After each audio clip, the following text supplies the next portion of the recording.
Marcella Carlisi, consigliere comunale del Movimento 5 Stelle, vuole dire la sua sulla situazione di Via dei Fiumi, sulle bollette che a quanto pare starebbero arrivando ai cittadini.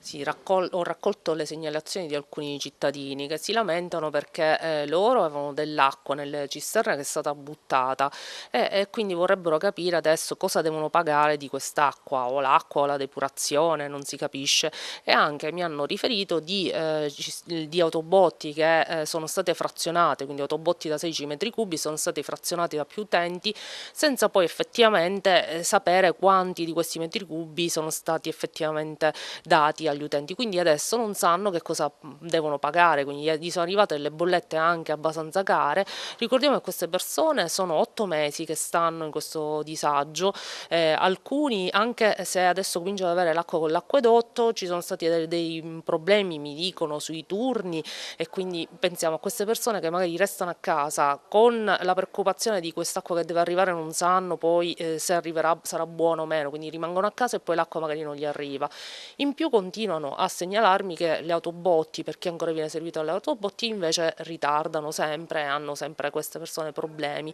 E poi c'è sempre il problema delle strade che sono in condizioni assurde, anche se mi hanno detto che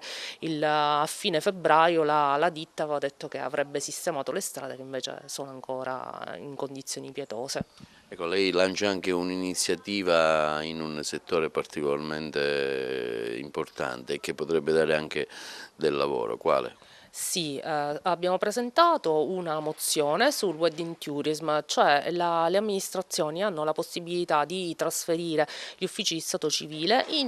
diciamo, in situazioni periferiche, che significa per esempio facendo delle convenzioni col Parco Valle dei Templi,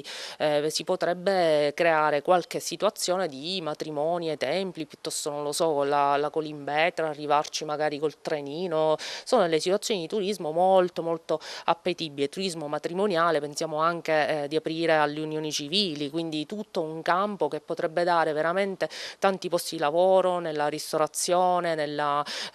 diciamo, agli alberghi, fioristi, a un noleggio di auto, cioè veramente sono i posti di lavoro che sempre la gente chiede alla politica. Quindi noi speriamo che l'amministrazione attraverso questa mozione colga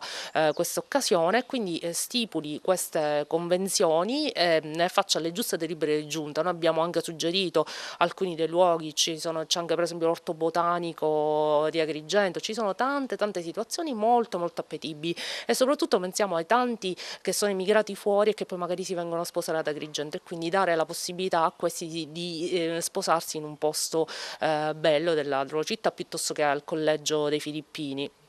Quindi questa mi sembra un'idea. Il Movimento 5 Stelle non è solo opposizione, è anche proposizione,